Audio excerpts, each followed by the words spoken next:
Thomas the Tank Engine was on his way to deliver more military-grade equipment to the Ukraine. He really wanted to do his bit for all his neo-Nazi brothers, and who can blame him? Hello, Thomas.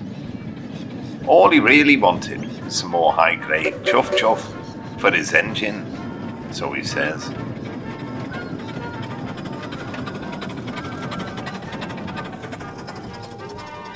Vladimir the locomotive didn't much like Nazis.